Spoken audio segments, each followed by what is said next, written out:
எங்க ஊருக்கு திமுக சொல்றேன். எங்க ஊர்ல கேட்காத திமுக கேட்காதா? எங்க ஊர்ல அவ்வளவு பிரச்சனை நடக்குது. அவ்வளவு மலையை சொந்த எடுத்தீங்க, அவ்வளவு பண்ணீங்க. பேருக்கு எங்க ஊருக்கு வரீங்க. இந்த வருஷம் இவ்வளவு பெட்ரோல் விற்கணும் தீர்மானம் போட்டா அது அரபு நாடு.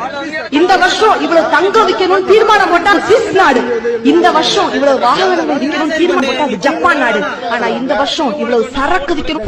நாம எல்லாம் மதம் மாறுன்னு திருமாவளவர் மதம் மாற சொல்றாரு. இதெல்லாம் நீங்க ரகசியமா செய்ய வேண்டிய வேலை. நாம எல்லாம் மதம் மாறுன்னு எங்க ஊர்ல கேட்காதீங்க. எங்க ஊர்ல கேட்காதீங்க. எங்க ஊர்ல கேட்க கூடாது. எங்க ஊர்ல கேட்க கூடாது. எங்க ஊர்ல கேட்க கூடாது. எங்க ஊர்ல மலை மட்டும் தான் சொல்லி எடுத்துறீங்க. எங்க ஊர்ல கேட்காதுன்னு சொல்றான். எங்க ஊர்ல கேட்காதன்றா. அவ்வளவு கஷ்டம் இருக்கு. அவ்வளவு கஷ்டம் இருக்கு. மக்கள் சொல்லி நீ தானே சொல்ற. நான் சொன்னா கேளு. மக்கள் இருக்கும்போது வந்து கேளுங்க. மக்கள் இருக்கும்போது வந்து கேளுங்க.